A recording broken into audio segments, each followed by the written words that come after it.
Sanibonani guys, igama uNqobileni Buthela Mazibela e-homecoming ngomhla ka-1 June. Hayi-ke guys, kuye kushiwo kuthiwa akekho umuntu owazi ingane njengonina. Namhlanje-ke umaNkwanyana uhlasele uma wakhe ezombuza mayelana nokufakela-ke uZethu umuthi edrinkini yakhe. Usho kahle wathi, ma, angivazi ngiyenze mina leyo nto leyo. Ngempela usungaze ukhethe ukukholwa abantu bakohlongwane ukudlula mina. Wathi kunjalo impela mntanami. Usho kahle uma uthi nguma wakho, ngoba ngikwazi kahle. Ngempela uyenzeni ingane yabantu? Wena wavundlala esibelethweni sami for 9 months, ngeke ngize ngihlulwe kuwena. Ngiyakwazi uma uqamba amanga mntanami. Hayi, wabona umaNkwanyana ukuthi no, asale sihlambuluka ngoba uma wakhe vele uzoloke emlandelela. Wathi, ma, into bengingayitsheli ukuthi uzogula kangaka uZethu. Ngangifuna nje ukuthi alale ebese phuthwa umshado. Wathi ngakukhulisa ngale ndlela yini kodwa mabuyi? Iyona ndlela engakukhulisa ngayo yini? Buka manje usungiphendula inhlekisa mina. Uhlambalaza ngisho isibongo sala kokubheka. Wathi, ma, awuboni yini wena ukuthi konke lokho kwenzeke ngenxa yokuthi abantu abaphansi abamfuni vele uZethu bayabona ukuthi akafanele ukuba umakoti lekhaya. Uhambile uZethu yebo, kodwa akusilona iphutha lami. Abantu abaphansi abamgxoshile lekhaya wamane wayidedela impama. Wathi cha, kaphatsha edlathini sakhe guys. Umabuyi wabona ukuthi ayiwona ngampela-ke mase eshaya uma wakhe. Wathi uma wakhe uzuqambela ngisho abantu abaphansi amanga. Khohleke le ntombazane ndini. Ubafaka kanjani kule ndaba le oyenzile? He? Ufike wenza ukungcola bese emva kwalapho uhudulela abantu bala kokubheka. He? Eyi, wabona uMabusi ukuthi ugejile-ke manje. Umane wabiza-ke uNesithandoma. Yabona phela kushiwo kuthiwa icala limbula ingubo lingene. Mase sikhuluma amaqiniso vele phela umaNkwanyana wayengavaze plan ukufaka i-drug lapha edrinkini kaZethu. Umuntu wayewungqondo wayo yonke lento kwakuyena uNesithandoma. Ube ukumbiza nje wayiqhathulula ugel wathi hawe maye, hawu sasisaboshwa Nkosi, saboshwa Nkosi. Kodwa yini vele wena usutshele ba le ndaba? Wathi ngitshela uma. Wathi hawu saze saboshwa. Umtshelelani uma wakho-ke manje le ndaba le?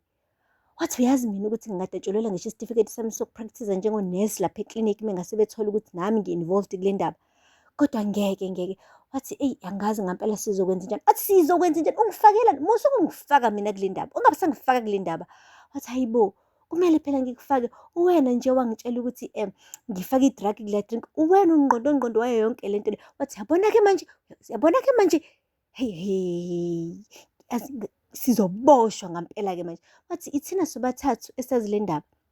Imina, uma, wena. Kumele senze sure ukuthi siye egodini ngale ndaba. Uthi yabona nje kuyimanje nje uyatatazela uyajampisa. Uzosiqhatha ngampela-ke manje. Hawu kodwa ngeke. Mabuyi. Ayibo guys, kwashuba.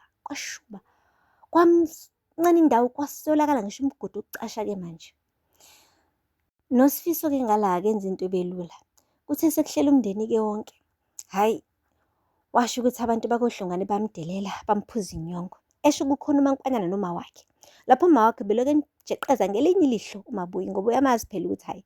Kahle uZethu akaqamba amanga. Lento athi uZethu umaNkwanyana uyenzile uyenze ngampela. Washo kuSifiso ukuthi sebethumele ngisho naleli gunjanyana labo lithi alihambe liyovula i-case lapha e-police station. Wathi umaNkwanyana, hayibo baba, uvulele mina icala? Wathi icala lokubulala. Kodwa ungakhathazeki, ungatatazeli. Ngilungisile yonke mina leyo nto, ngalichitha lelo cala. Wathi akekho umuntu ozokuthinta maNkwanyana. Angithi ngithini kwani? Akekho ozokuthinta, ngikhona mina.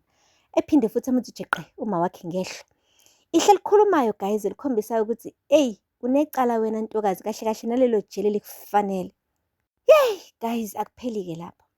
Nangu-ke nawe uShobani ethu unikezwe iqatha elingqizi vele elingandela abantu abaningi. Alithathe leli qatha guys, alijijele ebusweni bomuntu lo omnikeza iqatha.